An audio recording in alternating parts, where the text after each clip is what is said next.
Hello, Durud and Shalom. Guys, look who we have here. Okay. Yay, guys. Can you believe it? Susie is here. Oh my God. Hi, Susie. Hi.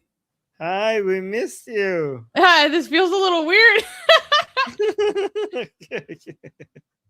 Oh, God. All right. Well, guys, whoa, Susie's here. Okay, look at this. People are excited. Say, use the Susie emojis. Hello, Susie. All right. So, quickly, where have you been? And then, what do you think about what's happening in Iran? Jumping right into it. I have been off getting engaged and then married. Okay. Just so boom, boom, boom. Engaged, married, you're back now. Okay. Good. yes. Yeah. Still busy. Yeah. Because I still have to plan a wedding in my husband's country. Ooh, yes. Okay. But yeah, that's kept me pretty occupied. Yep, I would say so. I would say. People are saying congratulations. Yeah. Thank you. Yeah, it's exciting. I'm happy to be here though. It was I don't know. I guess well, and then for the past couple of weeks, like I haven't even seen Armin in like 3 weeks because I was visiting my husband's country for the holidays. And then as soon as I get back, like 2 days ago, I'm like, okay, I'm ready. Like, put me in, coach. What can I do? And I've been like texting all of my local contacts in my local Iranian community to see, what I can do to help and get plugged into political advocacy right away. And as I learn more about that, like I'll try to fill you guys in as much as possible. So for people who don't know, Susie was very involved when, during the Mahsa revolution, when that happened. She was very active with the Iranian community and, protests in many different, places. She was doing the activism. She was doing the reporting. So she was very, very involved with Iranians, and a lot of Iranians know her. And, that those used to be the days, like, right? Remember? Oh, so yeah. And it wasn't even that long ago. That's the thing. Yeah. Look at these people saying congratulations, Susie. Oh, thank you.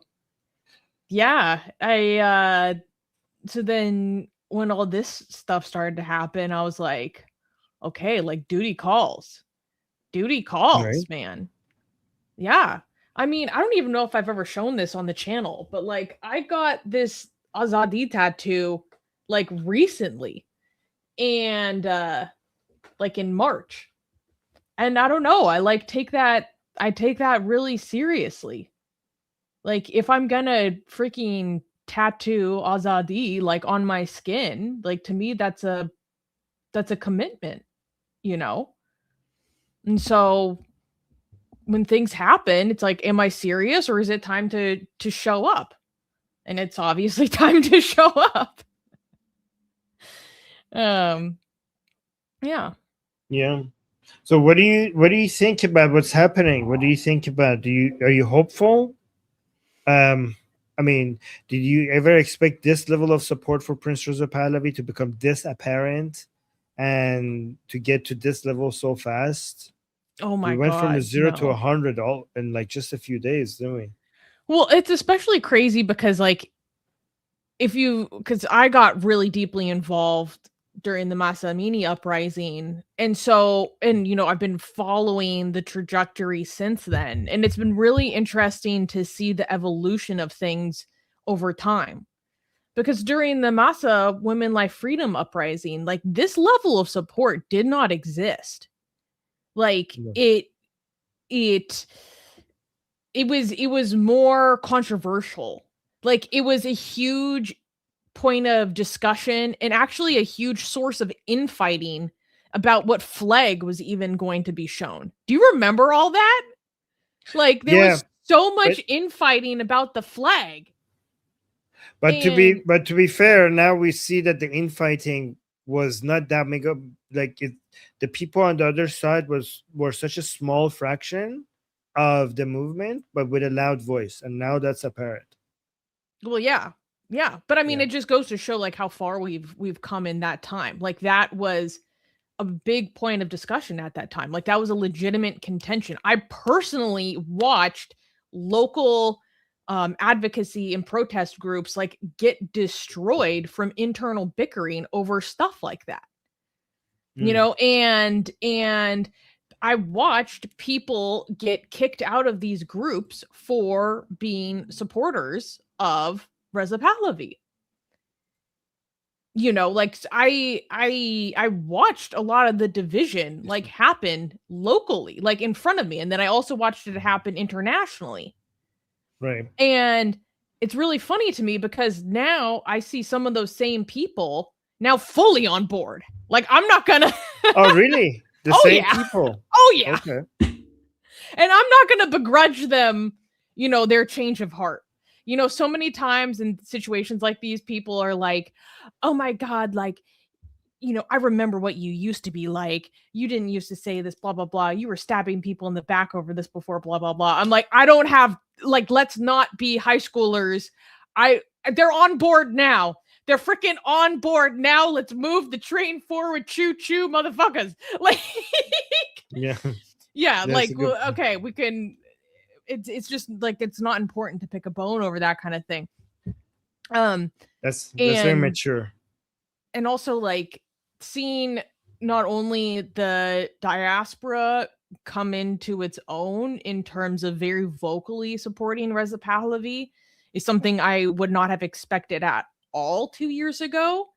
Like it was a lot more divisive. It was much more divisive. It was much more divisive among like high level activists that we know. I'm not going to name names. It was a lot more divisive amongst just like ordinary people I knew on a person to person basis. And now, like, not only is the diaspora like seemingly incredibly aligned, but then also the level of support you're seeing inside the country is absolute insanity to me. You know, it's one thing if people out here are saying it and pushing it. Like it's a whole different level if you're seeing Javed Shah like in the streets of Tehran or like much smaller cities. Forget Tehran, you know, across the country. So that's been like mind-boggling to me. Yeah, do you feel a sense of vindication because we had some people telling us that we're delusional to think that Pahlavi has or will ever have support, like vast support in Iran, and we used to think they're delusional, and they used to think we're delusional, and now we're like, okay, so we were like, I always try to be skeptical, and I was like, we the delusional ones, and then now. I'm like, no, we weren't. No, we weren't. We were right. Okay. Like, I feel like, okay, we were right. We were on the right side from the beginning. I think a huge part of it has been that the movement to support Reza Pahlavi has also matured so much in the past couple of years. Like, let's be honest, Armin, some of these monarchists, and I'm not talking about constitutional Republicans or let me okay. Like, or people that just want Reza Pahlavi as a transitional figure, as a representative. I'm not talking about the people that fall into this camp. I'm talking about there are some diabolically unhinged monarchists. Yeah, but to be fair, let me finish. Okay. But their activity online was causing legitimately major problems for Reza Pahlavi's reception and image. Let's be honest. Okay, but no. Okay, well, let's be honest. I think the reason you see that is because his support was so huge that even when 1% of it is unhinged, that would be a large number, right? a small percentage of a small percentage of a very large base of support will still be a large number, and his enemies will be able to take advantage of that and zoom in on that, and that is the content that go viral. They will highlight that to try to defame the entire movement by zooming in on the few crazies that the movement has. But this is the nature. I mean, to be fair, so me and you, I even though didn't we're fully articulate my full thought because I was going somewhere. Okay. But I just want to make sure that we have this context before, when you, but because even I, who am like very small, like when it comes to number of followers, I have some followers who are big fans of me that are absolutely crazy. Like I would rather, right? So imagine even if I have that. So of course, Princess Pahlavi, with his broad support, he's going to have a couple of crazy people in his followers, and then his haters will just zoom in on those and what they're doing, right? Yeah. But the thing is, okay, well, let me finish articulating the fullness of my thought and why I was bringing it up. Like my whole point is that I watched the support for him vastly mature, and I think because there was a period of time in which some of these psycho fringe, and I'm again emphasizing that I'm not accusing the majority of supporters or fans to be part of this behavior. I'm just acknowledging that there was the phenomenon of this behavior and it causing problems. It causing problems both within the Iranian community, diaspora, and in country, and also causing problems with how he is perceived externally on an international front. And I know this because I have observed international commentators who I find very credible, commenting on the destructive nature of some of these fringe fanatics, so right. But my point is that phenomenon did exist and it was a problem, but my whole point is that it's matured and I'm not seeing it like that anymore. And I'm seeing it to be much more constructive nowadays. And that has helped so much because the credibility, it has heightened dramatically because of this. The legitimacy has heightened. The marketability has heightened. And those are all very, very important for how he is perceived on the world stage, which is kind of like a message I want to share with people now, which is if you are going to advocate for Reza Pahlavi, try it. It's okay. How do I want to say this? For many Westerners in particular, this is something I've been thinking a lot recently. For many Westerners in particular, selling Reza Pahlavi is a hard sell to a Western audience. To maybe not most, for a lot of a Western audience, it is a hard sell. So shouldn't be.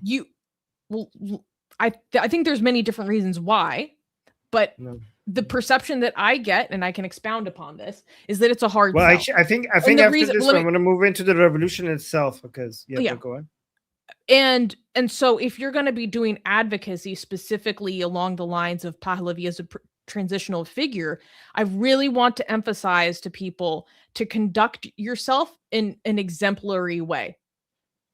I think they're doing fine. I think I think we don't have that issue. I think they are actually, the way that they are conducting themselves, they're showing themselves to be the most united, the bravest people. This is I'm actually very proud of them right now and the way they're acting. They're showing a lot of unity. They're showing a lot of support for each other. And let me be clear. Honestly, I'm not talking about Iranians. I'm talking about Westerners speaking to other Westerners about this. Yeah, but subject. I don't want it. I think that I don't want to tell Iranians how to behave properly. To be. No, I'm not talking to Iranians. I'm talking to Westerners. Yeah. Okay. Yeah. Yeah.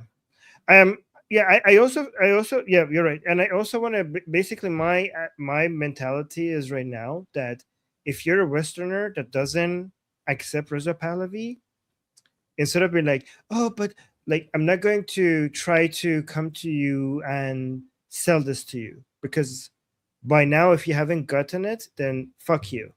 You know what I I mean? don't think it's Like that you, simple. I wish it was that simple. On Armin, I'm no, gonna be honest, we it's are not we that are simple. it is because it is in my opinion that simple because the Iranian people have basically destroyed these people by fighting for Pahlavi rather than marketing for Pahlavi. We're not in a position of begging people. Like people are bleeding for Pahlavi, right? People in True. Iran are bleeding for Pahlavi. So we don't need to come and beg the Western man and woman to please, please. Like we have made it undeniable. You know what I mean? Like we have made the support for Pahlavi undeniable. Um, it has turned into a force. Okay, so you could stare into the sun and claim that it's night, and I'm just going to let you keep doing that until it blinds you, so that it is night for you, right? I'm not going to keep convincing you to stop staring into the sun. Just keep staring until it blinds your eyes, because this is how powerful the Pahlavi force has become, like the blinding sun. So I think we are moved past the convincing phase and the marketing phase. We're in the middle of a war right now, right? That's what we're in. So I just feel like I don't I don't want to tell like Iranian people. Anyways, I think I made my point. I'm not going to repeat it. Do you know where I'm coming from? I mean, I'm coming from a position of anger, really Oh, like 100%. anger. Yeah. 100%. So if you don't accept Pahlavi, you're my enemy. Okay, I'm not going to try to conduct myself in a way that you approve you that you approve, right? I'm not going to be like this Iranian that comes to a Westerner and like, oh, Western man, please approve of our leader. Okay, you are my enemy. I am at war with you. That's the way I see it. Yeah, let me be completely clear. Like Yeah. your passion and anger and rage about those things is completely legitimate. I'm just speaking from the perspective of my experience doing advocacy with specifically US lawmakers on this subject and also working with people in the counter Islamism space who are otherwise extremely educated and smart on these subjects, but are very Yeah. they immediately put their guard up and are very defensive about Pahlavi. Like I was speaking to some people recently. Again, I consider them smart, intelligent, very well informed on counter Islamism issues. When I started talking about, yes, we need to throw our support behind Pahlavi, these otherwise incredibly educated people are like, no, no, no, that's a horrible idea. That sounds very dangerous. Like I Because they have an agenda. Because this is no not about education. This is about them being funded or being aligned with different groups that doesn't see to eye with Pahlavi. This is why well, marketing Pahlavi to them doesn't make any sense. We just have to fight for Pahlavi until they get crushed. They get crushed by the movement. I in many contexts I would say that you're right but for these specific people that I'm speaking about, that's not the case, and I know that that's not the case. So it like, Armin, I am shocked at how many US politicians I have spoken to who have never heard of Reza Pahlavi, never heard of him, and they've Yeah, well, been in the US that's Congress for decades. Like, so there does need to be not education. anymore. There But does not need anymore. to be marketing. But this is the best form of education is fighting for Pahlavi. You know what I mean? Like these people, I bet you they are now they know. Now they know. Now every single one of them knows. Now the whole world knows. I see gaming channels covering Pahlavi right now. I see people that are not even involved in politics talking about Pahlavi right now. So this is why I'm saying the way that the Iranian people have conducted themselves in the streets of Iran, bleeding for the name Pahlavi, that's how you win. That's how you make it undeniable. There's no arguments anymore. And if by this point you're not convinced, then this is not a matter of argumentation. This is a matter of whose agenda you're serving. If by now you don't understand that that Iran is Pahlavi and Pahlavi is Iran, if anybody doesn't understand that, then there is no point talking to this person, because we have made it undeniable, and you're serving some masters that we don't know. I don't want to make you upset, but I have to be honest about my experience of working with and doing advocacy with these people. And it has revealed so much to me. Like, we think about these people and politicians as people that are incredibly well educated. They're not. They depend on the people doing advocacy to them to give them basic education about the issue being served and discussed. And the truth of the matter is, speaking as an American, most Americans don't know anything about Iran. If they know anything about the revolution in Iran, all they know, or all that they believe, is that it was a CIA plot to install the Shah. Yeah. And that's incredibly unpopular in the US. And so that's why I'm saying, like, it is a difficult, there does need to be selling, because also as an American with our culture, you have to think about the context of our culture. Like, we are very anti-monarchist as a country. Yeah. And so I it's understand like, that there what needs the to hell? be some selling. I understand that there needs to be some selling, but I'm saying that the convincing that the Iranian people have done in the streets of Iran has done years of selling 100%. compared to this, what they have achieved, years of lobbying and meeting with this politician or that politician couldn't have achieved what the Iranian people managed to do in just a few days in the streets of Iran. That's what I'm saying. What I'm saying is that you could either convince people that is they, or you could just open the window and show it to them. You could sit down in a dark room, but someone needs to open the window. But that's what I'm saying. Yeah, someone needs to open the window. But what I'm saying, opening the window is what the Iranian people are doing, right? That's how you do it. That's how you do it. The Iranian people are doing that, but then also you need, because we're not getting that as much as we should within the media. So then the advocacy is showing that the window is open. That's what I'm trying to communicate. I agree with that. That's what I'm doing. I mean, that's what I have been doing. I've been going around but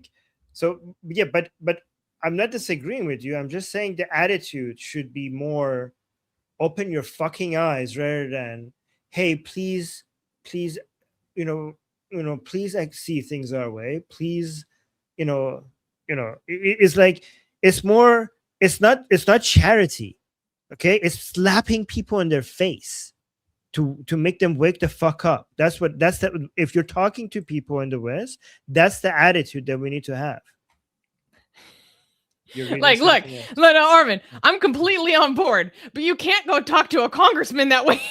I mean, you can, but you're not going to get very far. Like, I'm not saying use those words. I'm saying that should be your attitude. You should basically be making an ultimatum. You should be making them feel like if they don't see things this way, they're a fucking retard. This is not asking for charity. This is not like, oh, this politician needs you, because if you support him so that he becomes somebody that actually matters. This is more about, this guy actually matters. And if you want me to help you not be a fucking retard, then let me open your eyes, but in a more polite way. I want to be clear to people that I am 100% not trying to be a downer. That's not my intention right now. My intention is to try to be helpful because of a gap that I feel like that I have identified based off of the weight of my experience in this space. Again, I'm not talking about and I would never want to make it seem like I am criticizing like the response of Iranians. I'm criticizing like the response of Westerners and how we just don't fucking get it. And so like my mentality is like, as an American, how do I go utilize my skills to go talk to an American politician? And I'm trying to communicate that. Like, so I'm trying to be helpful. I'm not trying to be a downer. Like, because to be successful, like we need to be able to identify where there's more work to. Oh my God, Deborah! Hi, Deborah. Hi, Deborah. Love, happy New Year. Love and happy New Year to Deborah.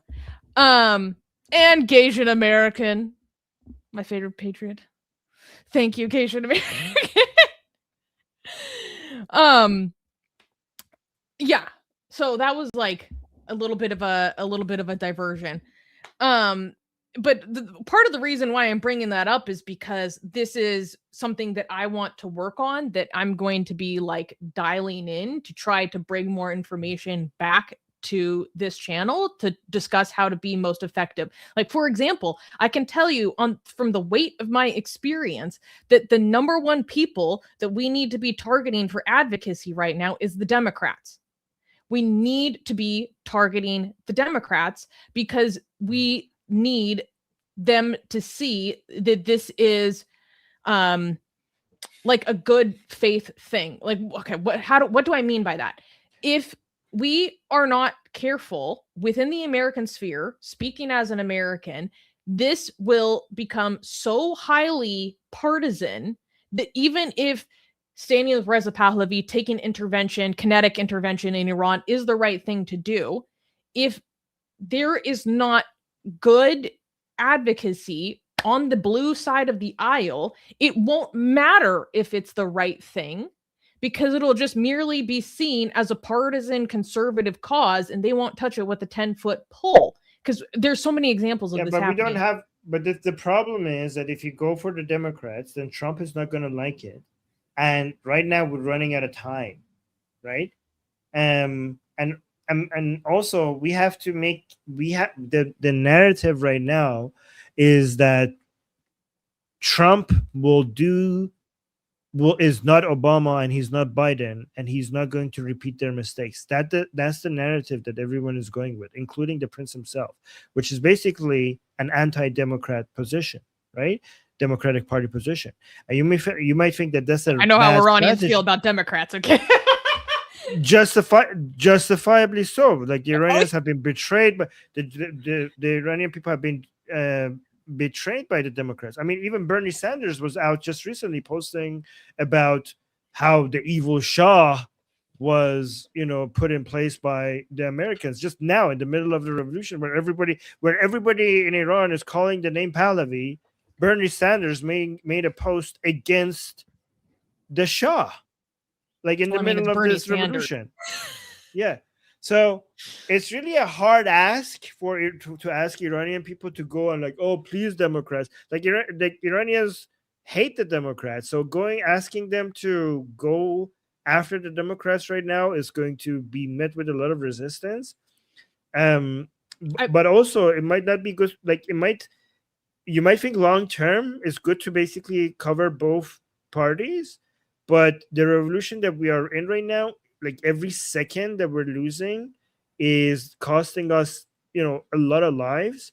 And we right now, I need the support of Republicans because the Republicans and conservatives are in power. So thinking about the long-term consequences of not trying to appeal to the Democrats, we don't have the luxury of even considering that right now. I think in the short term, you are 100% right.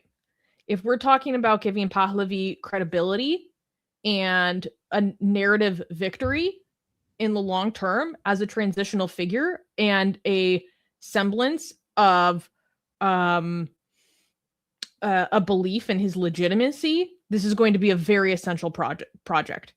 And I'm telling you this on the basis of doing a lot of federal advocacy on Islamist issues. I mean, I've worked with different congressional like House committees on advocacy for different federal bills. And like they always, and it's so constant drilled into me. It's like, no, we need to go talk to the Democrats. Yes, they're minority right now. We need to have this look bipartisan. It's essential. And so but you're right. That is a more long-term goal. But I think as much as we might not like it, some of us might not like it. I have so much experience that teaches me that this is important. But you're right. That's not the most immediate. Yeah, the most immediate. I actually want to ask you about this. The most immediate thing that the Iranian people are pushing for when it comes to America is to try to keep thanking Trump and hoping that he's going to do something, a military attack or something. That is where. This is why Iranians have moved. Like, if you notice, like initially, the Iranian diaspora, their protests were usually in front of the Islamic Republic embassy in the countries that they were in. Now it has switched to U.S. embassies, and the United States has switched to in front of the White House, right? Nice. Because now they're not protesting, against the Islamic Republic. Now they're trying to protest. To get their voices heard, so that to Trump. Okay, so right now we need a lot of political capital and it seems like our main guy right now in the White House is Lindsey Graham. Like that seems to be like everything seems to be based on how much he gets to convince Trump and Washington D.C. to help the Iranian people. I mean, we got very lucky with Lindsey Graham, by the way, because he's so much on the side of Iranian people. He wants regime change in Iran, and he's also extremely pro-Pahlavi. Dude, that video of him with Pahlavi, I was like, why am I like crying over a video with Lindsey Graham right now? When Goldie, if you ever told me I would be sitting here in this state, I'd be embarrassing. What the heck? Never thought this day would come. Like, I mean, we are. I mean, are we officially conservatives now? I don't know. We are. I mean, that seems fitting. I don't know. Dude, we're kind of conservative. Yeah, I don't know. I once saw a meme. I think it was called like the lib left neocon, and I was like, wait, I think that's me. The what? What? It was actually from a meme about Singapore or Taiwan. It was a Taiwan meme, but I was like a political alignment chart. And yeah. So what did it say? A lib left neocon.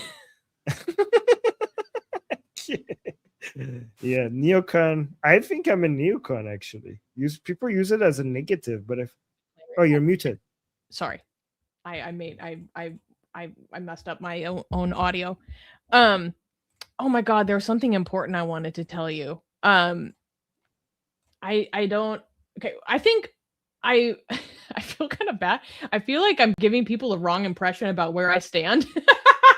I am 100% behind the Iranian people. I'm 100% behind Pahlavi. Oh yeah, yes, guys, she is. She's like, extremely pro Pahlavi. Yeah, extremely pro Pahlavi. Yeah. Like, okay, it might say Ayatollah Khomeini on my shirt because it says Ayatollah Khomeini sucks. Okay, like don't get it twisted. Yeah. This is a original shirt from 1979. Okay, but somebody's saying just look at her shirt, guys. They were trying to expose I know, but maybe they see the Ayatollah Khomeini and they're like, excuse me, like. Oh yeah, okay. Well, well, that's a very misleading shirt because we only see the top. I'm sitting down. What do you want me to do, bro? You should stand the entire show. There's no way. Just keep standing. Yeah, there you go. I feel like I'm coming with some opinions that might be unpopular. I'm really trying to be helpful based off of my experience. Right. like I've had private dinners with certain very powerful congressmen, like, and let me tell you, when you see things behind closed doors, you're like, oh, the halls of power on a different level than what I ever considered. Um, and so I just know that these things are going to be important in the long term. Like we don't want all the left-leaning people in the US to instinctively turn against Pahlavi just because he's being backed by the Republicans, right? Like that would not be a good outcome. We want him to have a widespread appeal and legitimacy, because that's going I to don't be think important. any luck with the Democrats on this ever. Sorry, what? I don't think we have ever going to have any luck with the Democrats on this, except John Fetterman. Look, it takes some work, but I have personally made progress. Okay.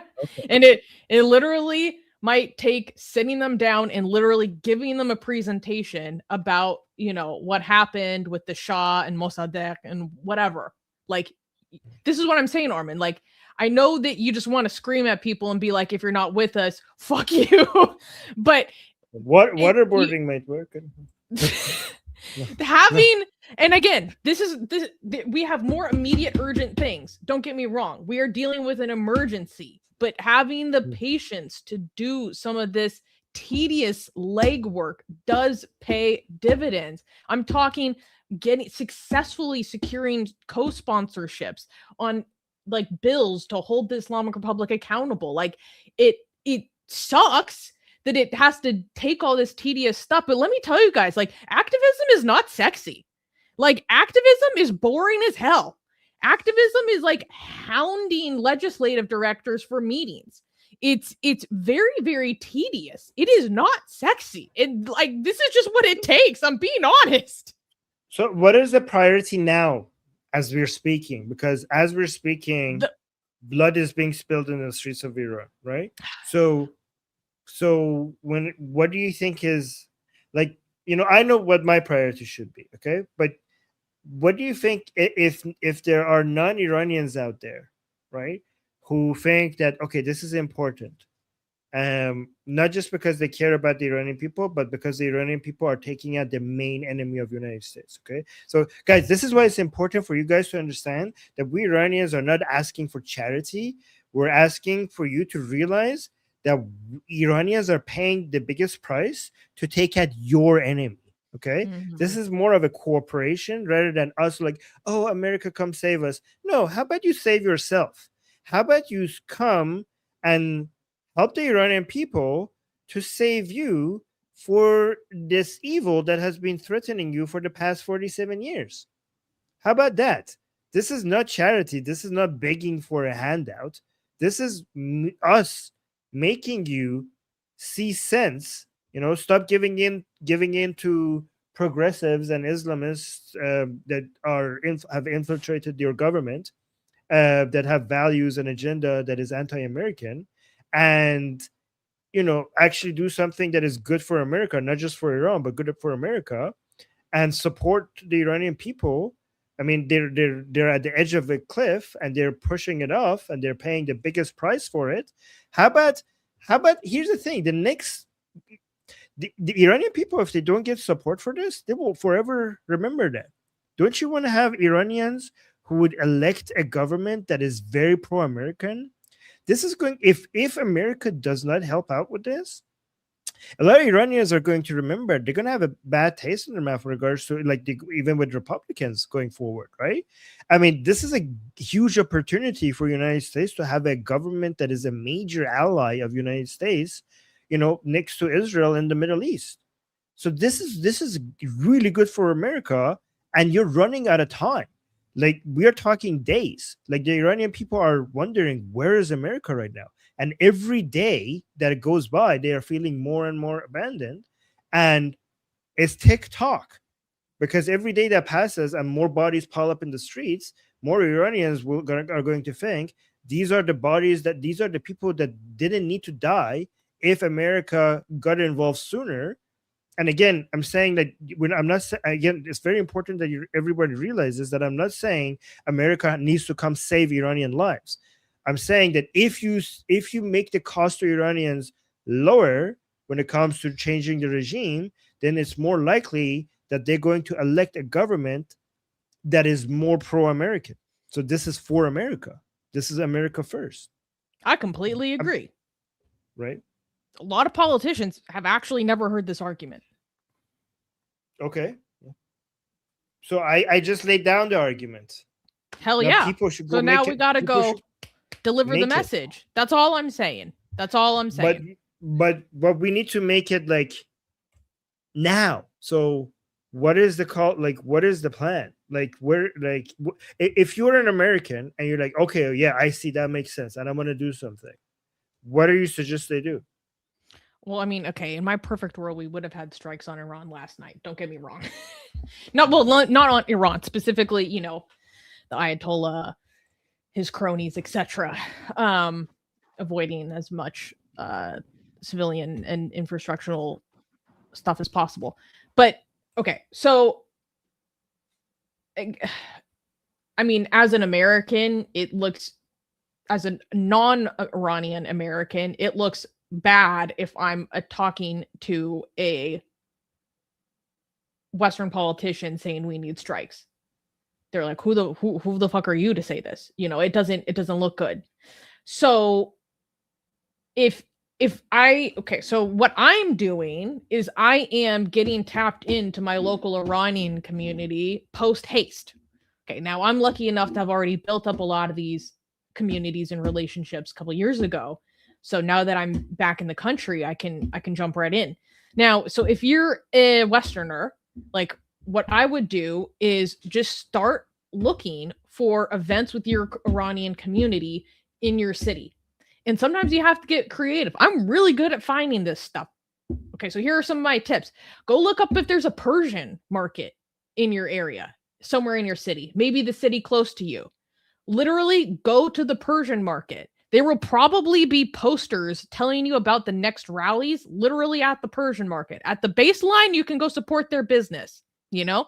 Maybe there's a cultural group in your city where they promote, you know, Iranian arts, culture, and food or whatever. Go contact them. Shoot them an email being like, my heart is with you. How can I support you? Do you have a rally? Go start trawling, like go start searching through Instagram for the name of your city or a major city close to you, like Iran rally. Like go search for these things. Go to these rallies. If you find out about these rallies, I know of 2 this weekend.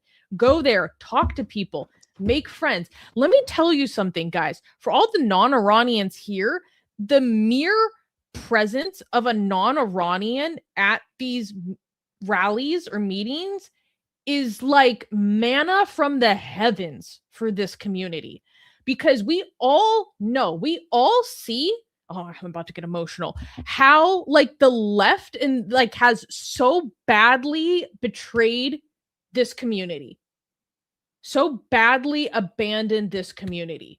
Like, it is shameful how there are no words. There are no words for the level of betrayal and abandonment faced by this community. Right? Like, the closest friends they have are Israelis. You know? It's like, okay, these are my people that'll show up for me. And besides that, it's real lonely. Let me tell you, my experience going to these rallies, going to these meetings is like, the lack of people from outside of this community is abhorrent. It is so shameful. So when they see someone show up that is not from their community, but just cares and cares enough to go do something in the street, go hold a sign. I've literally had strangers come up to me crying just because they were so happy to see someone from outside their community care enough to just show up and do the bare minimum. So, like, maybe you can't do something spectacular, But if you can help bring like a little bit of lifeblood to the people going through this, that makes such a massive difference. Like, this community needs wind in their sails. People are going through fucking hell right now. And so just seeing that there is someone who is not affected by this, but cares enough to just show up, hold a sign, maybe learn how to awkwardly try to chant a few phrases in Persian and do it wrong.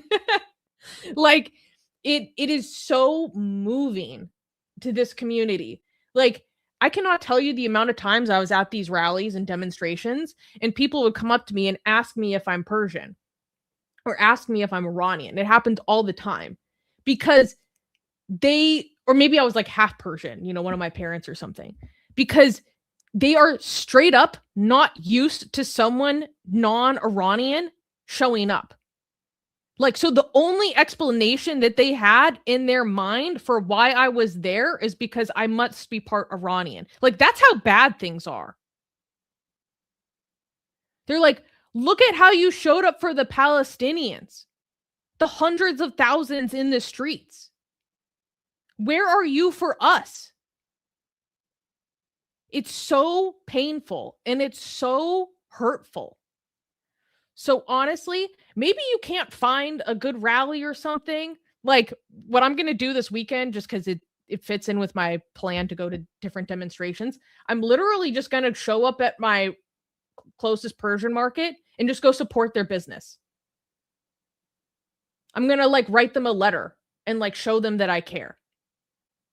You know, like, maybe I can't do anything on a grand scale, but I know I can show up for them. Like, now that I'm home, I've contacted all my close Iranian friends being like, can I cook you a meal? Like, can I cook you dinner? I don't know. It's just how I was raised. When people are going through a hard time, you go cook them dinner, you know, because like, I want to make sure that they're fed, because I know they're stressed. They're probably not eating enough.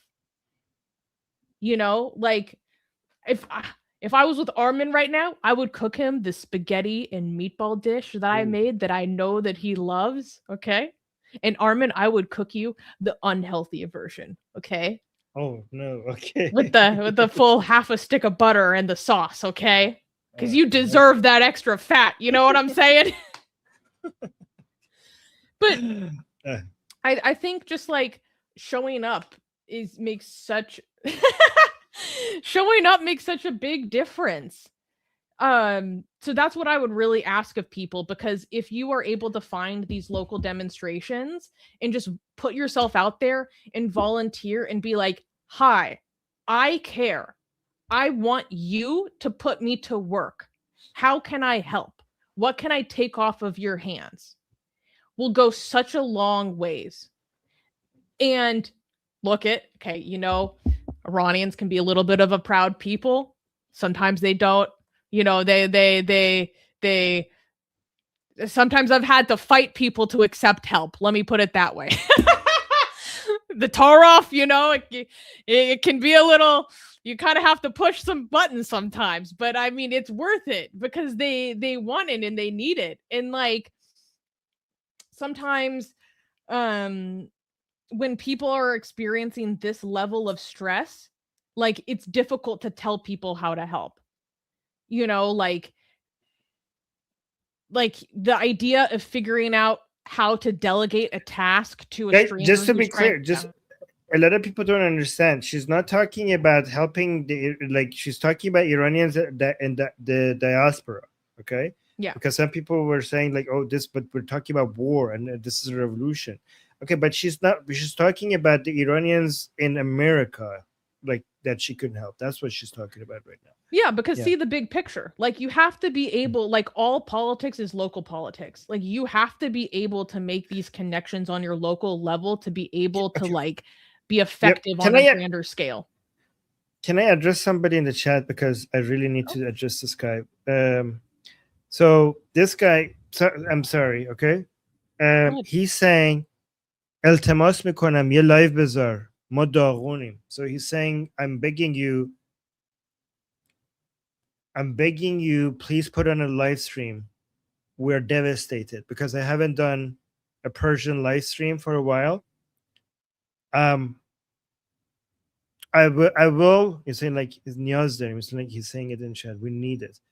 I'm so sorry that I haven't been going live on the Persian channel for a while. I've been trying to keep the news alive in my own capacity, to get the news on Iran alive. That's why I've been doing. ببین دستور شاهزاده است. It's the command of the prince to the Iranian diaspora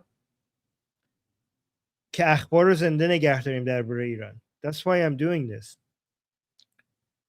But because of that, I will do a stream. Okay, I will do a stream because of you. Because okay, so these are the Iranian diaspora. A lot of them, because they also don't have news from Iran, they really need emotional support right now. I will.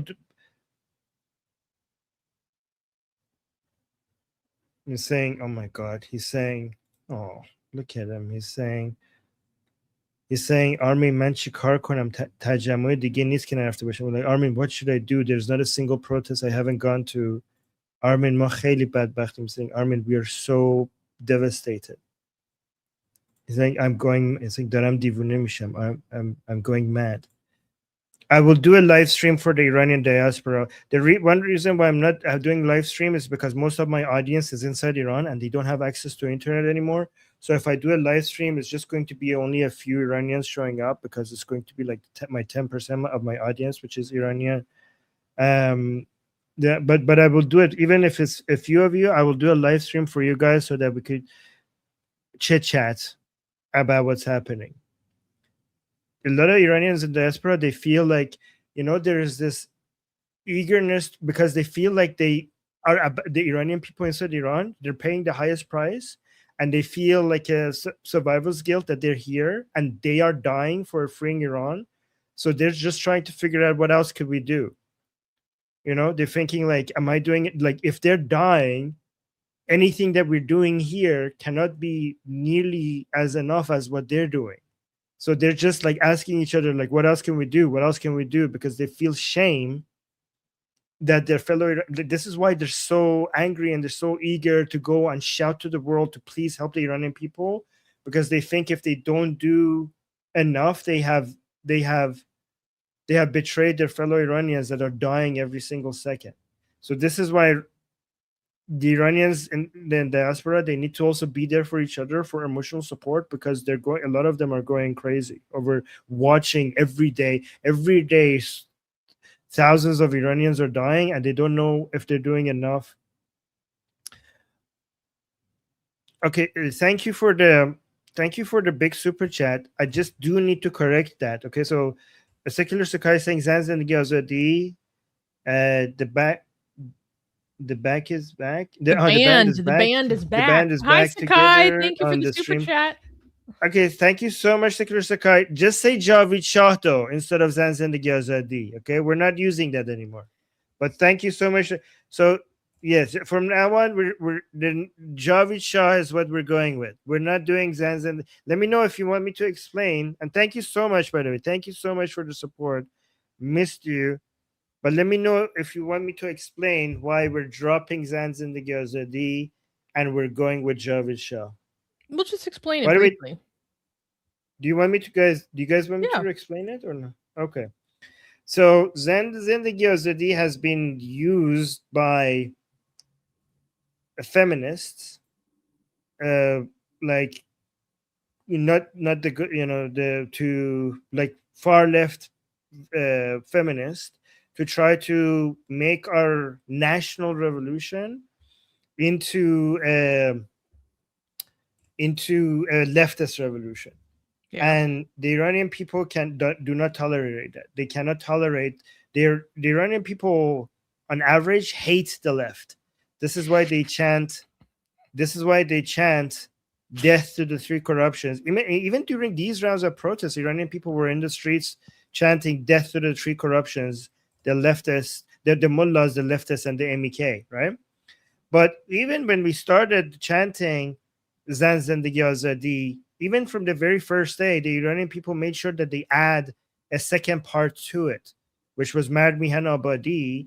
Like, I wish I have the video already, because there's a video of the very first days of the Mahsa Revolution when the men started chanting Zan Zindagi Azadi, but the women respond Mad Mark Mihan Miham. Abadi. Yeah. Yeah. So the women are chanting, the men are chanting "Women, Life, Freedom," and the women, the university students were responding in "Men, Mad Mihan Abadi, men, nation, Homeland prosperity." Yeah. Homeland prosperity. Yes, that's actually a better translation, which shows that from the very beginning we didn't want to just to become. This is It's not not a supposed to be male. divisive. It's not supposed to It's be not. Yeah, divisive. it's not a female revolution. It's not a male revolution. It's an Iranian revolution where with both men and women together. So initially, we added that second part to try to make it feminist proof, right? To make sure that it doesn't take advantage by feminist ideology. But the feminists still managed to make it seem like this was a feminist revolution by using that phrase constantly and making it seem like this is about feminism. And eventually we dropped it. Initially, that the Iranian people dropped it completely, and now our main chant is Javid Shah. So that's what we're going with. We're not doing, and even the prince removes. Did you see the prince removes Zazan the Azadi from his profile? Oh, bro, really? Yeah, in the first few days of this revolution, he removed Zanzan the Giaz, and he had the full version. He had Zanzan the Giazadi, Mad Mihan Abadi in his profile, but then during the first days of this revolution, he removed it and he put Iran Pas Migirim, which means we will take back Iran. We will take back Iran. Yeah. Oh yeah, he said so. Secular Sakai saying, "Good to know. Thanks." Yeah, no, thank you, because that I'm glad that you did that, because it was a really good opportunity to update people regarding why, like, there's not a single video coming out of Iran where people are chanting Zanzan the Ghazali. So That's most people true. like, yeah. So people might wonder what happened with that. So now you know what happened with that. Yeah. Can I tell you something though? Or I have a reveal for the audience. But I just wanted to let that person know, that Iranian person know, that I'm going just for you, فقط برای تو من فردا یه لایو فارسی میذارم، فقط برای تو، برای همین باش اونجا. Okay, just for you I'm going to do a Persian live, just to be supportive, just so that we could be supporting each other, even though we're going to be small in numbers in the Persian show. I will be there just so that we could be there, emotionally supporting each other. But yeah, go on. Well, that's actually a good segue, because I had an ulterior motive to do this stream that I kind of messed up when I had a miscommunication with you about the timing, because my ulterior motive to be on this stream is to make you smile. Oh, thank you. and to make you laugh. You know? Oh, well, you did that all the time anyways, so thank you. I know, but like it's like what can I do to help? Like there's many things that I cannot do, that I cannot control. But what I can do is I'm going to get emotional. I can make someone who is fighting so hard smile.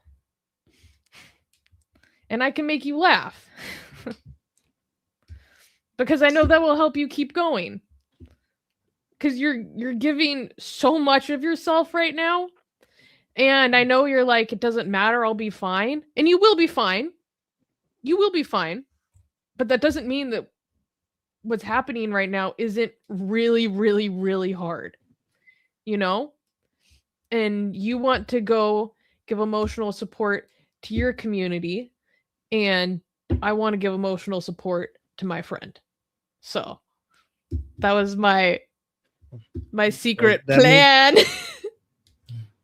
Well, that means the world to me. Yeah. Like, and I'm so happy to see how much appreciation you're getting from our community.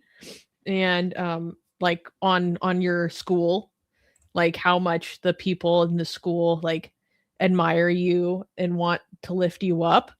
Um, because I know like this can feel so isolating. Um, but you have so many people that are right here. Um, and I know it's a lot of pressure. It's a lot of pressure.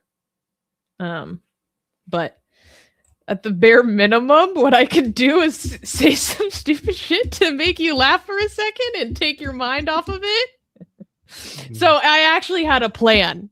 Oh, This is, I don't know. I was trying to think of like what I could do to make you laugh, and I was trying to find like if I had any good memes to show you.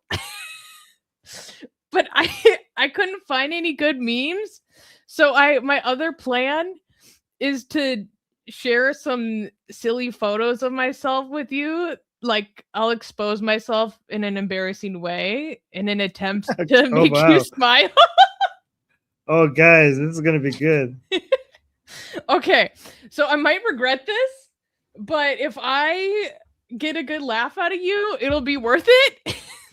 So we're gonna take a diversion from Iran stuff, for Susanna to make a fool out of herself, in an attempt to be a good Oh friend. no. So Okay. Guys, oh no. okay, so for those of you who don't know me, I am a very heavy sleeper, and when I'm known for sleeping in crazy ways. And in fact, when I first get woken up in the morning, an unfortunate quality about me is that I'm a little bit of a bat out of hell bitch. So my husband has recently taken to taking photos of the crazy ways that he's found me sleeping. And I don't know. I thought they might make you laugh. So if this is stupid and you don't want to do this, like let me know because this is for you. So I don't know. It's just this is just silly. Are you sure you're not gonna regret this? No, it's so. Okay, I'm gonna have to wait. Share it in a specific way so I don't dox my whole shit. Okay. So here's Exhibit A.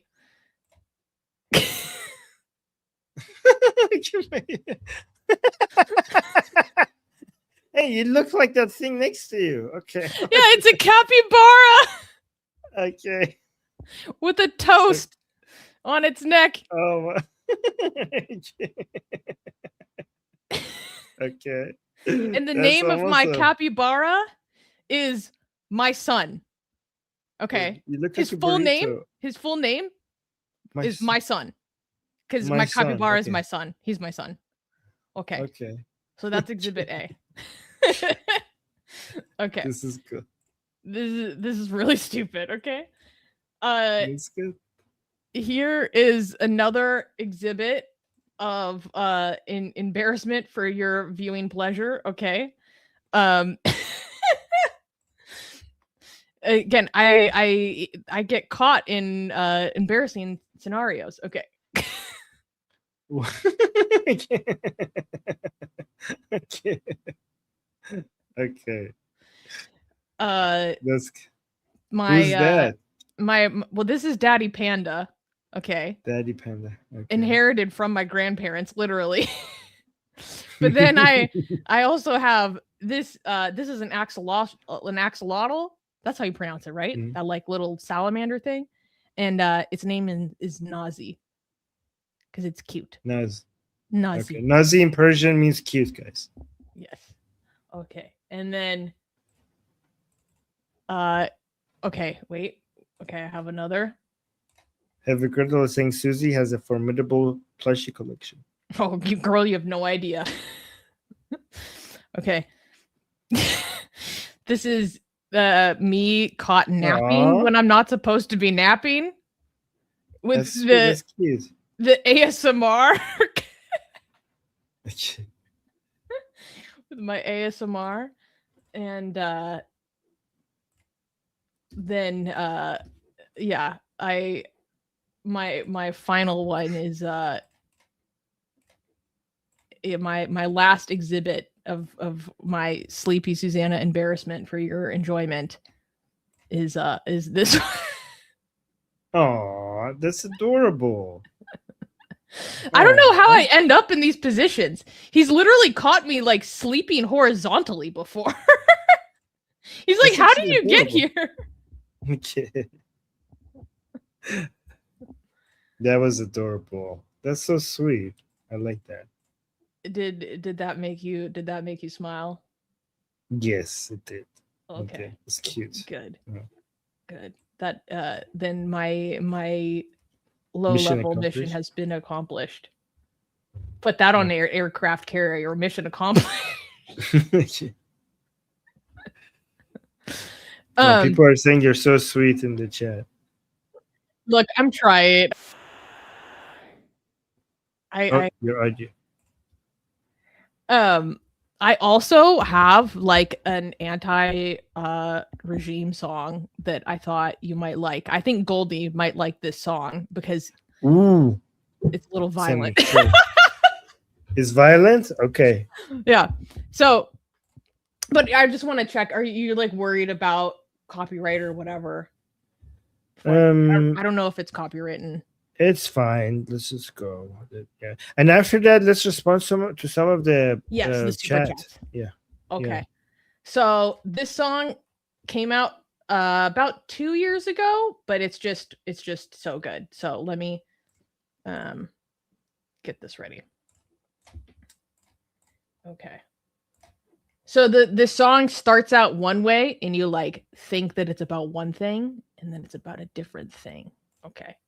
So, okay. So do you need me to translate? Is it English or Persian? No, there's subtitles. Oh, okay, good. There's English subtitles. Okay, good. Because I'm so tired. I don't know yes, if I it's by Shapur. It is by Shapur. Okay. Thank you. John knows what's up. How did you know? How did you know? Because he's freaking tapped in, man. He's freaking tapped in, man. Okay. So it's also personally so catchy in my mind. Okay. So let's just experience this and maybe this will go on the playlist. Okay.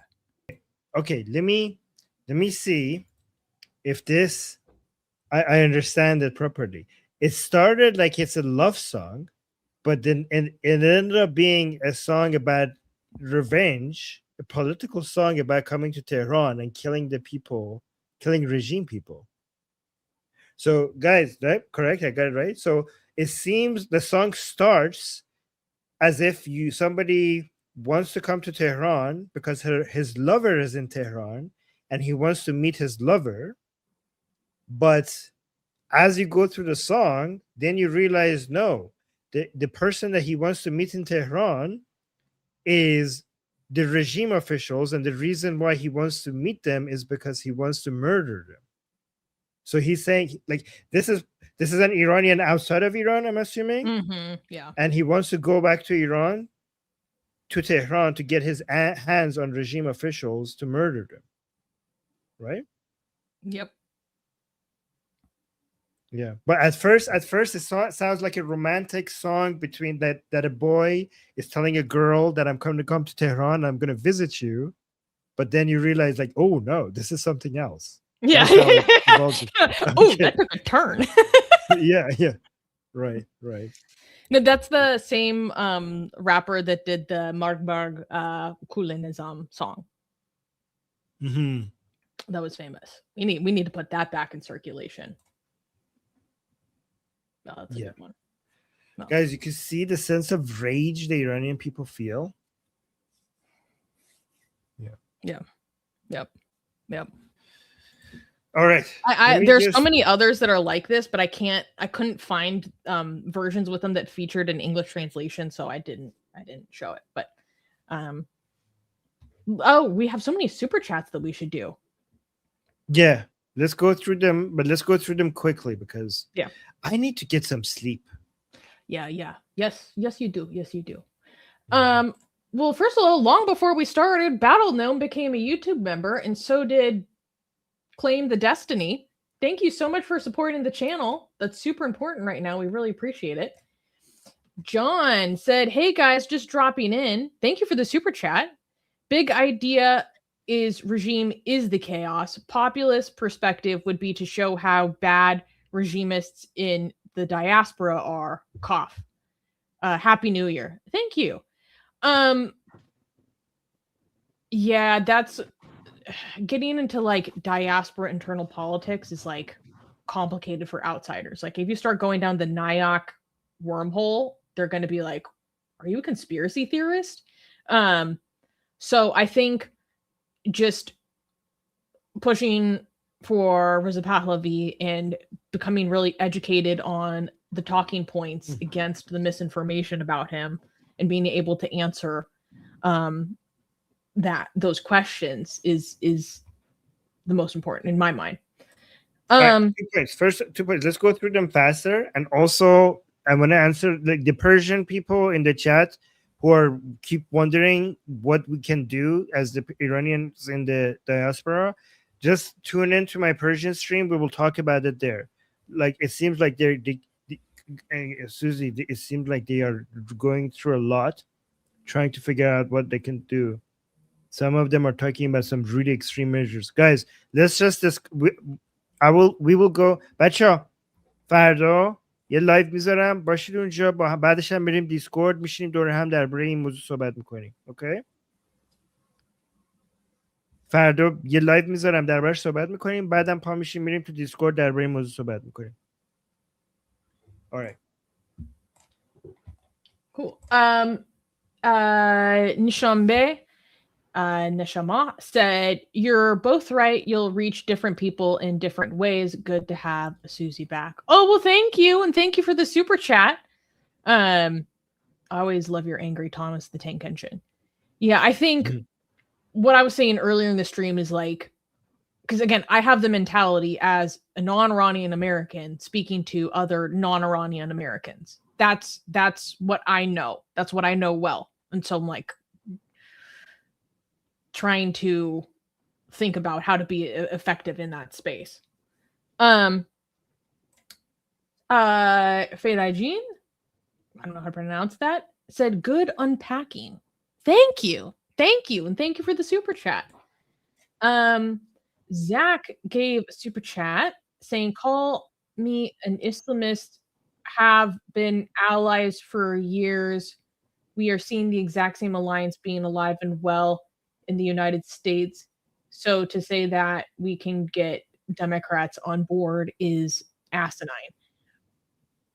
Okay, so I'm not exactly sure what you were like. I think you are saying like Islamists and the left have been in an alliance for years, and that's okay. I think that's what you're trying to say in the beginning. So, like, don't get me wrong. I completely understand what you are saying, but let me put it this way. This is a smarter way of put it. If we don't go talk to them, our opposition will.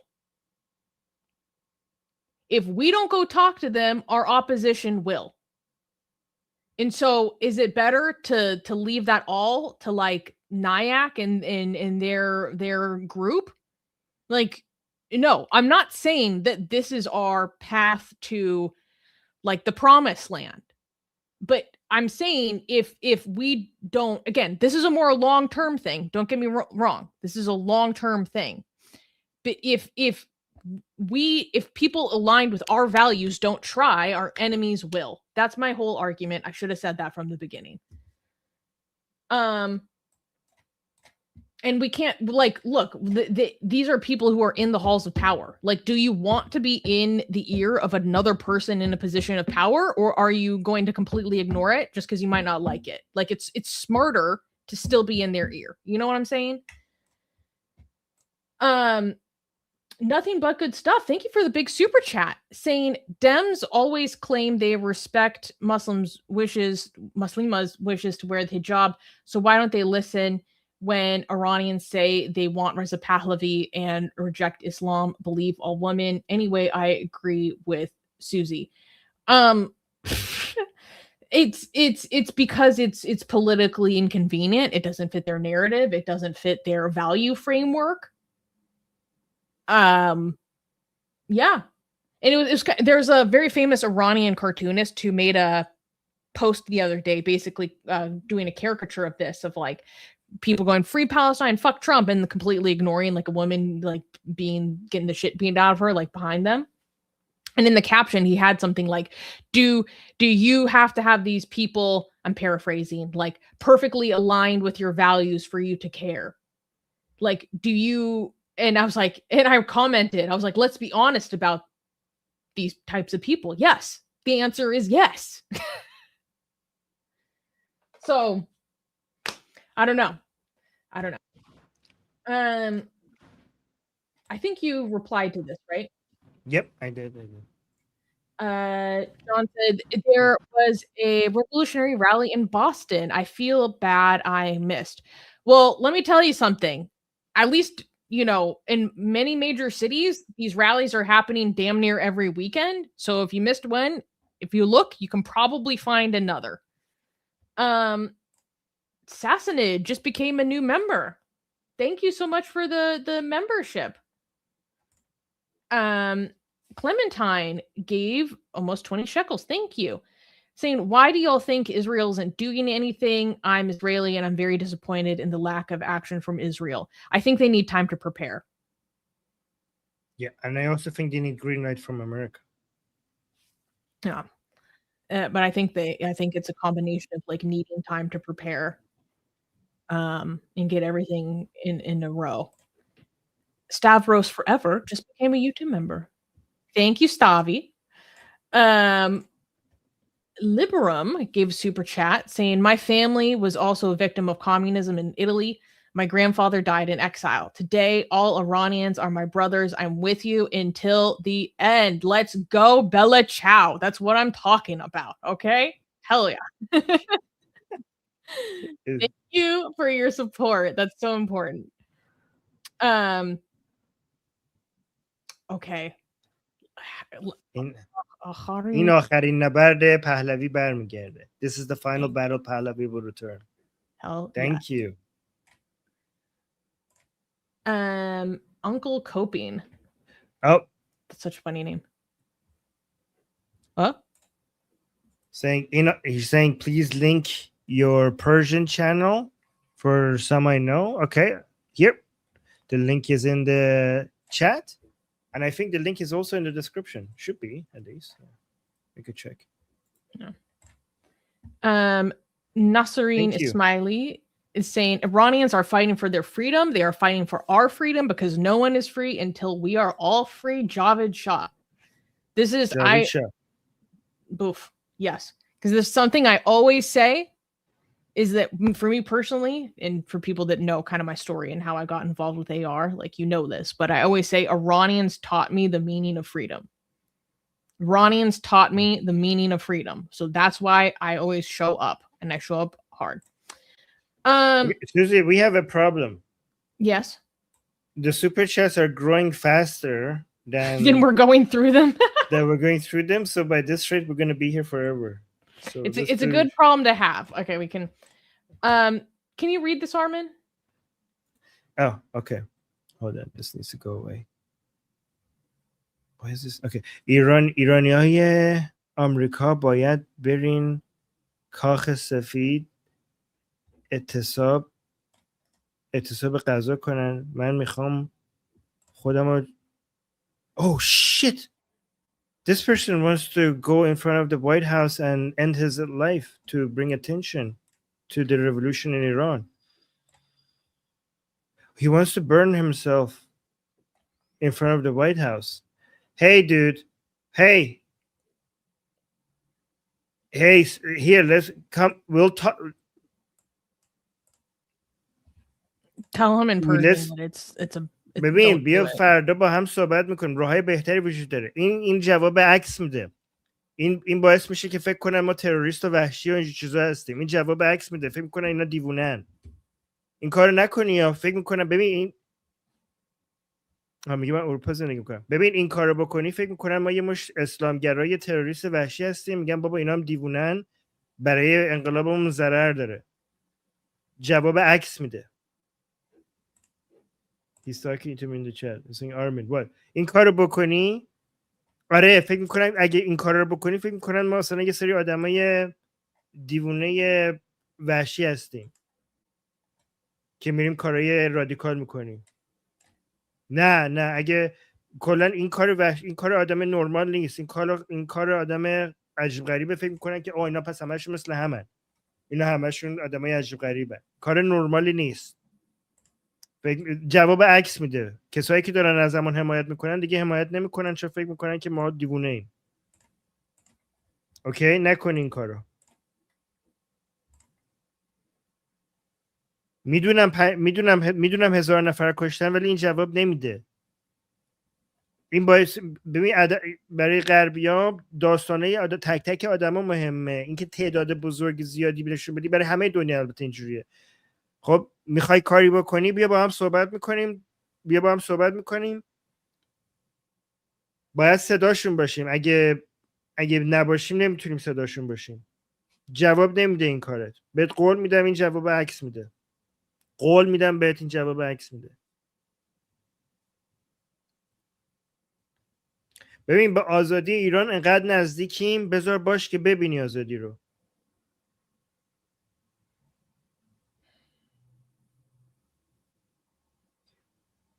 اوکی میگه اوکی فرا، ولی اگه جواب بده جواب نمیده. ببین من آدم منطقی میدونی یا نه؟ من بهت میگم جواب نمیده. من دارم بهت میگم جواب نمیده.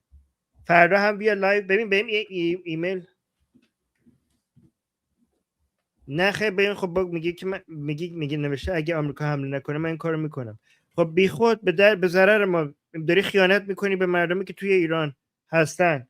این کارو بکنی خیانت به مردمی که توی ایران هستن. چون به جای اینکه بیا یه کار متمدنانه انجام بدی که نشون بدی که ما با ایران یا با این وحشیای اسلامی فرق داریم، داری نشون میدی که ما هم مثل اوناییم. میام اینا باعث میشه که ما رو بیخیال ما بشن.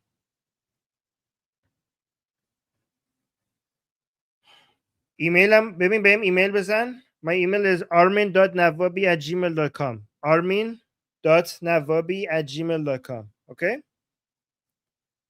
و یه تماسی هم بگیر به حالا بیا به من فقط ایمیل بزن. با آدم متخصصم تماس بگیر.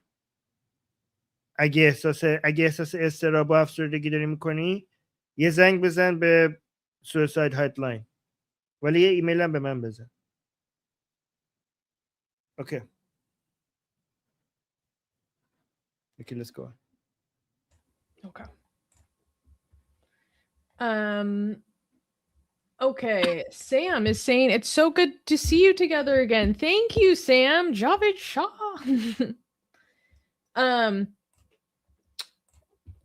Graham is saying, what would you say to people who are arguing that ICE is equivalent to the mullahs? They are delusional. They are navel gazers. They are delusional and they want to feel like they are being persecuted as badly. They have no other way of conceptualizing the world than believing that their own country is as bad as the worst evil possible.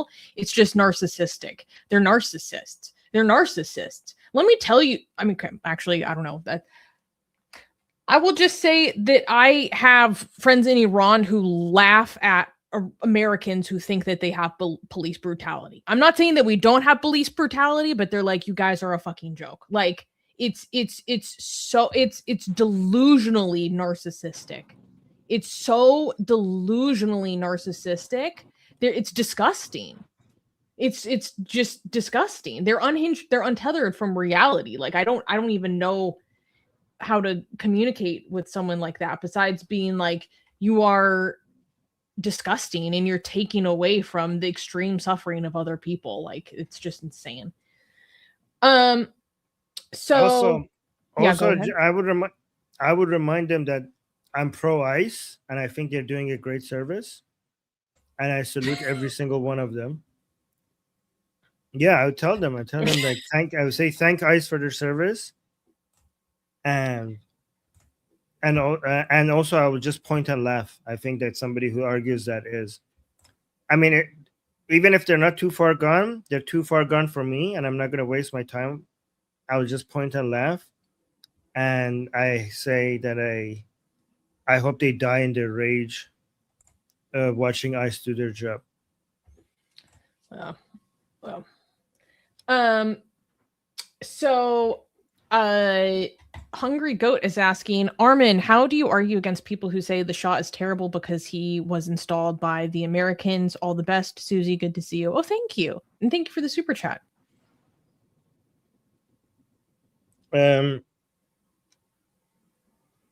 With the Shah was installed, I was in like, you don't know your history.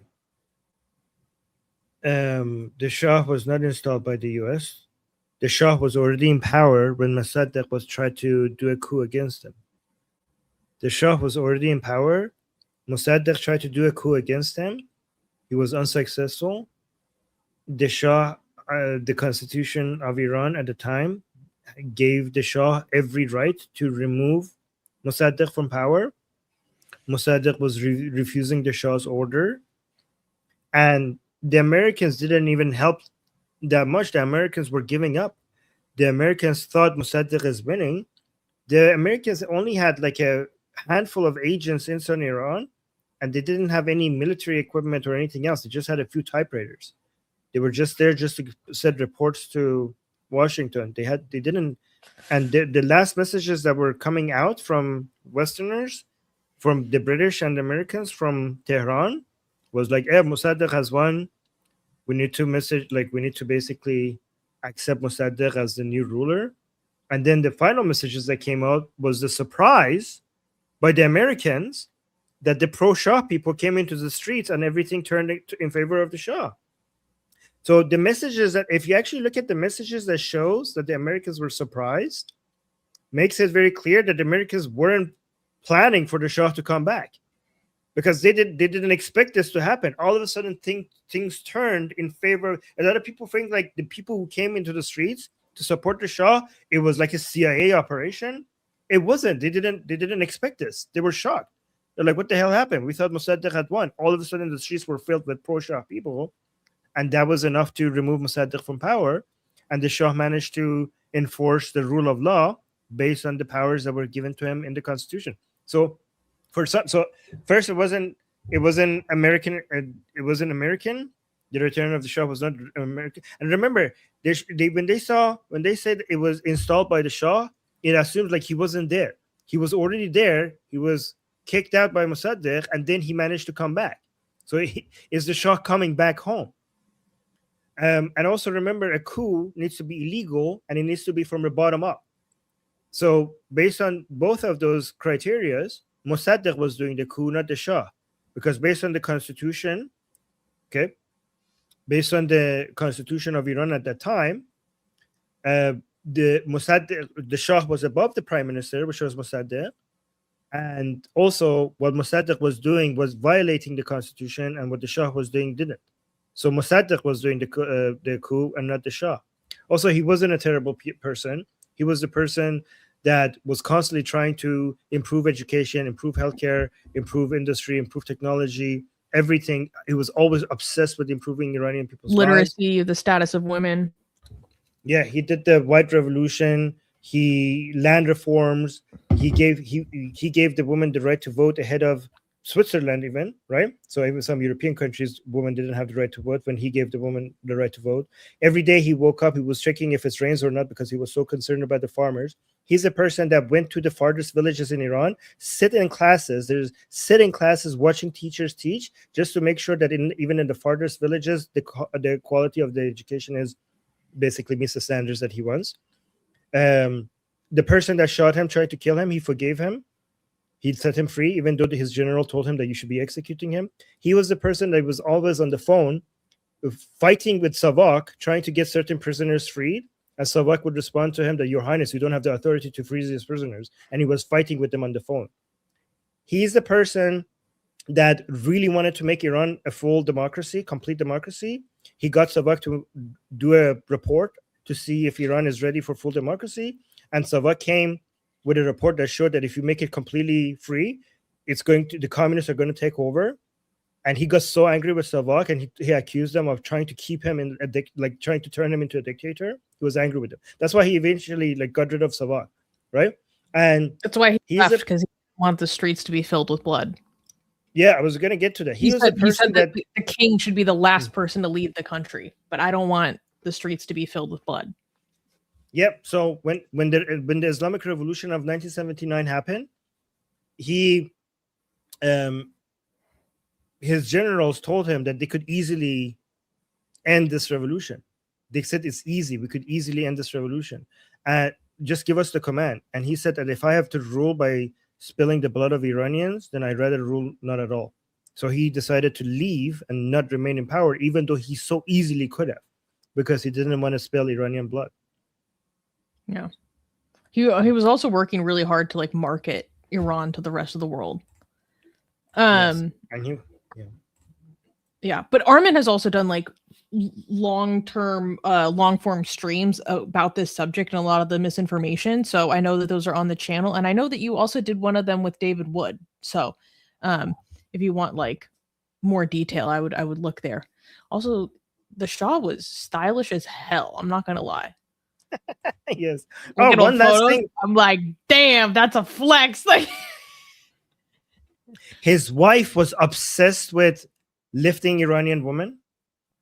His wife was obsessed, Farah Pahlavi. And also when they left the royal jewelry behind, even though they could have easily taken them. So they left the crown, they left all the royal jewelry behind when they left Iran. And they were years later, they were asked, like, why didn't you take your jewelry with you? And the queen, Farah Pahlavi, responded, because it wasn't our jewelry. We always assumed that we always accepted that the royal jewelry is part of the wealth of Iran as a nation, and the royal family is only borrowing it. They're borrowing it to display it as a way to market Iran. Mm-hmm. And it doesn't belong to the royal family. So that's why they didn't take it with them. Yeah. John gave another super chat saying lots of Syrians and Kosovars can sympathize with you, I'm sure. Yeah. And thank you for another super chat. Wisteria Village said, how do we get Goldie or Armin on C-SPAN to talk about Iran? A lot of people on the Hill tune into that. Boof, C-SPAN is like a whole ecosystem. I have no idea, to be honest. I don't think I even have a chance. Like, Goldie has a chance. I'm not that big of a deal to be able to get a chance to go there. But yeah. But C-SPAN is like very dry. Like, I don't know how Goldie would play on C-SPAN. I mean, C-SPAN is like saltine cracker dry. You know what I mean? Like you got to know the right audience. Like watching paint dry? Yeah.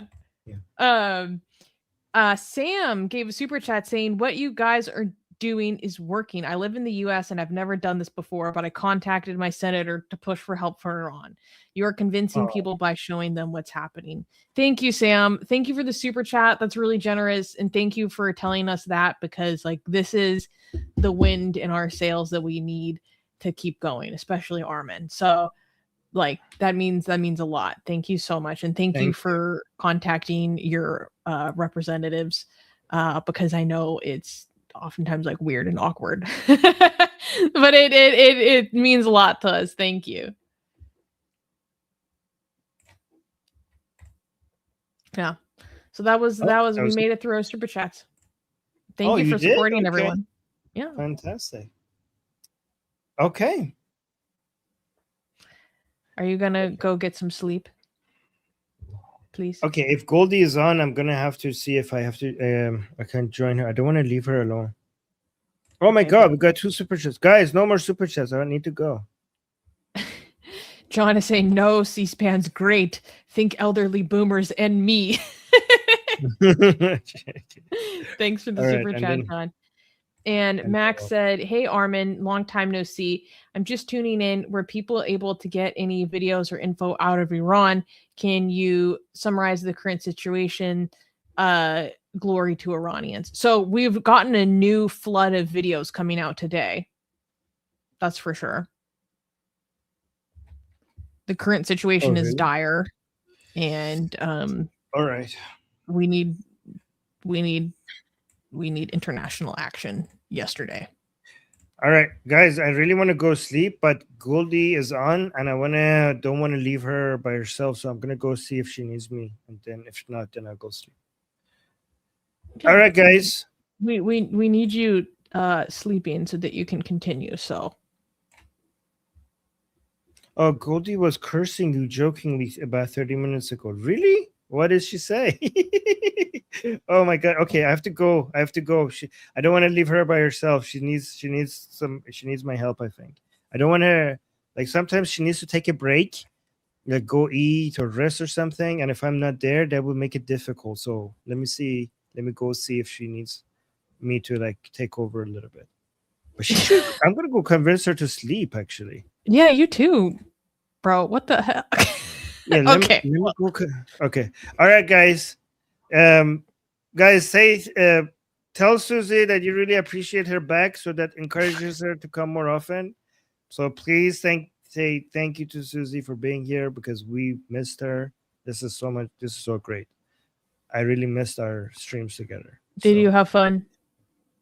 It's the best. Do you feel better? Yes, of course. Okay, that's all I care. We all do. We all do, now that you're here. No, but I'm here for you. Right. So. No. Thank you.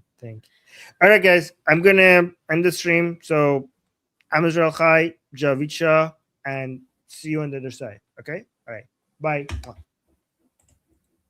Bye. You said bye. Oh, bye. Oh, bye. Okay. All right. Bye. Oh my god.